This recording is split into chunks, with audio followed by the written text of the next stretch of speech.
So hey guys, I guess this is the first face reveal. As you can tell, I am pretty young, and a part of this series, a part of everything, is that I'm only 15 years old, and this is all, this might seem not that much to maybe someone who's an adult, but to me, this is going to be a very long and crazy project.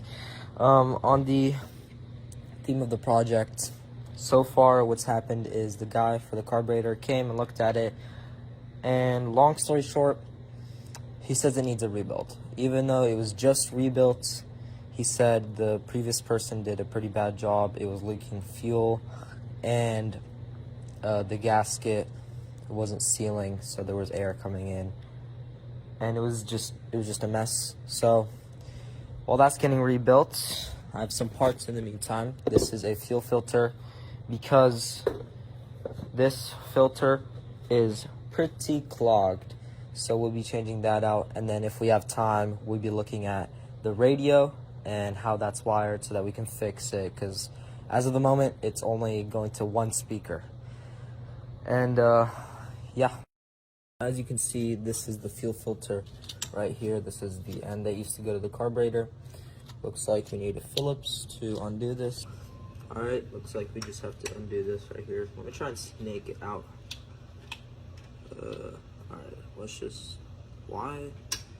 So this one's a flathead, this one's a Phillips. We'll just undo this one first then. Probably wearing gloves. Probably get that. Alright, let me go get flathead and some gloves. Alright, we got gloves on and we got a flathead.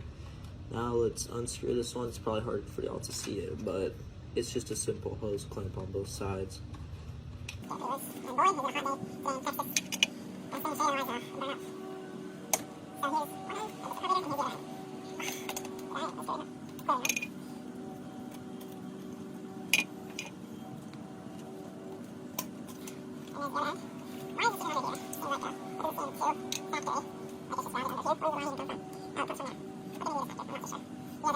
Here's the old filter. Oh wow, so that is some dirty fuel and a very decently clogged filter. Not too clogged, but it's clogged enough for me to reason replacing it.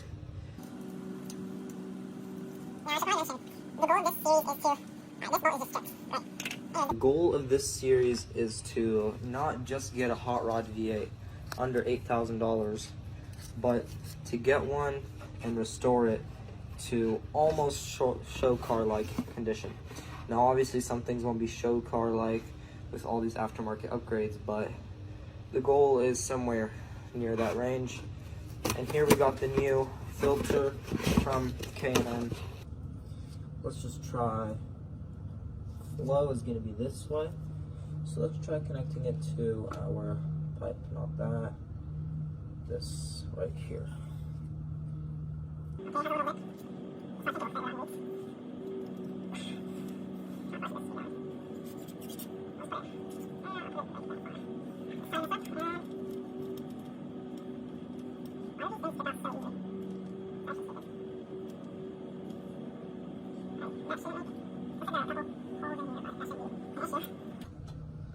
Now let's see if it even fits under here, and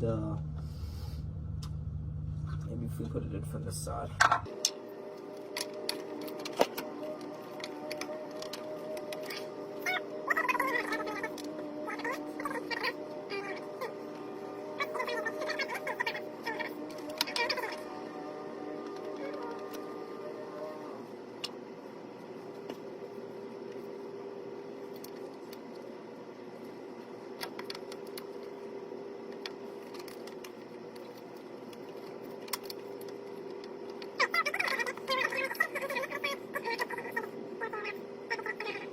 I gotta go look at a picture first, and I'll make sure, and then I'll connect everything and we can finish up here.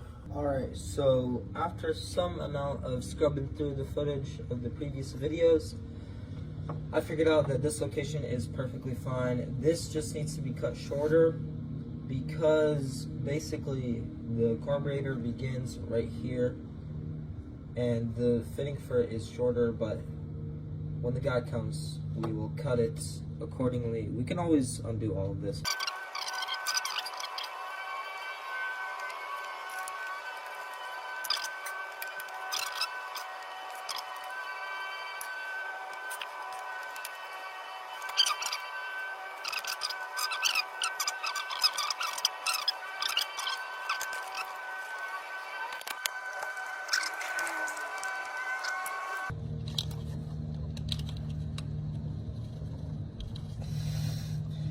I can see it moving forward, but it's so slow.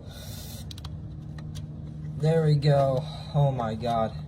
We got it clicked on that final part. Alright, let's crank this down and be finished with the installation of this Canon high performance fuel filter. I really wonder what makes it high performance. But I was advised to get only good quality OEM Plus parts and high performance parts from now on. So, as you guys might be able to tell, it is nighttime now. I got a little preoccupied with other stuff, but I would just like to leave this video off on a note. I buttoned everything up in the fuel filter section, and everything's, ready to go once the carburetor comes back, which hopefully should be tomorrow or the day after tomorrow. I'm not sure yet. But as you may be able to tell, this video is not a video of the car running, and again, it's because of the whole carburetor issue. But hopefully next video will be sorting out the radio on this car. It only comes out of that speaker over there, so it's not looking too good. It still has the original radio, which is crazy. I don't know how it's managed to last this long, but and while I'm in the interior, I might as well be doing some interior stuff. This light down here doesn't work near the footwell. The horn doesn't work. And I might be getting a quick disconnect kit. It all depends. And let me just reposition you guys. Okay, so just for reference, to see how sloppy each gear is, this is neutral. This is first. This is second. This is third, which this is fourth, and this is reverse. Like, what? This might be the sloppiest one. Like, it moves back like that. It is bad. If I put it over here, it doesn't even go back to the middle. You can say the bushings on here are definitely worn out. I will be rebuilding this, hopefully near the end of the series. I got a lot in store. And to end off this video, I just want to ask you guys, on the 83 Mustang, or on any other Mustangs, the unlock and lock, nor this side or the other side works, which is odd.